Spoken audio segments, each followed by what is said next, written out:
Greg, ça va? Ça va, Laurent. Oui, Jean qui rit, Jean qui pleure, forcément le lundi matin après les résultats sportifs du week-end. Hein. Ben oui, alors on attendait beaucoup de la finale de tennis aux États-Unis. C'était rapide. C'était voilà. Oui, ça a été rapide. Est-ce qu'ils se connaissaient hein, quand ils étaient gamins, déjà les deux rencontré, donc Anderson face à Nadal. On parle de l'US Open, c'était la dernière levée du Grand Chelem. Et bah, c'est Nadal qui a gagné. Hein. C'est la troisième fois qu'il remporte l'US Open. 16e titre du Grand Chelem. Et il va certainement terminer l'année numéro 1 mondial. On regarde ce qui s'est passé. Regardez, c'est sa troisième fois donc, il soulève ce trophée à Flushing Meadows. Déjà vainqueur ici en 2010 et 2013. Rafael Nadal s'offre son deuxième majeur de la saison. Après Roland Garros pour sa quatrième finale ici, la 23e Grand Chelem. Il était donc opposé à Kevin Anderson, sud-africain, 32e du classement. Et Nadal, numéro 1, n'a jamais été inquiété par son adversaire qu'il avait déjà rencontré et dominé à 4 reprises. Victoire 6-3, 6-3, 6-4 en 2h27. Il remporte son 5e tournoi de l'année et il devrait finir en tête du classement. Et avec 16 titres du Grand Chelem, il n'est qu'à 3 longueurs de Roger Federer. Comme quoi, les trentenaires se portent très bien. Oui, je disais c'est Flushing Meadows compte tenu de la couleur de son blouson qu'il a mis pour recevoir sa coupe. Alors, football, il y avait un match hier. Aïe. Ah, on attendait beaucoup de l'OM. Alors pas forcément en plateau parce qu'ils sont plus pro-parisiens derrière vous, hein, mais voilà.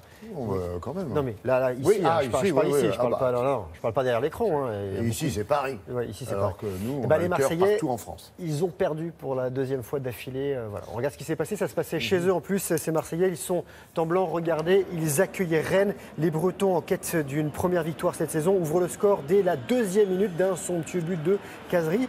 Une minute plus tard, c'est Bourigeaud qui double la mise d'une lourde frappe du droit. Ça va faire 2-0 à la pause. Et les Rennais vont inscrire un 3e but à 20 minutes de la fin par Niagnon.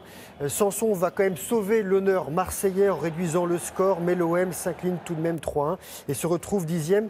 Rennes est 14e. Et vous allez voir qu'il y avait un autre club qui accueillait des Bretons, c'est Lyon qui accueillait Guingamp. Les Lyonnais, eux, ont gagné. Les Lyonnais, ils sont en blanc. Diaz permet à l'OL de mener 1-0 à la pause.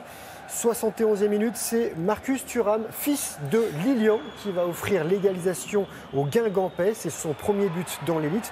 Joie de courte durée pour ce garçon parce que quelques secondes plus tard, c'est Fekir qui permet à Lyon de reprendre les commandes et de s'imposer 2-1.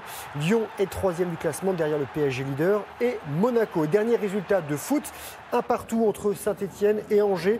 Cabella a marqué le premier dès la première minute. C'est son premier but chez les Verts. Égalisation avant le quart d'heure de jeu signé Mangani. Les deux équipes vont terminer à 10 contre 10. Saint-Etienne est au pied du podium.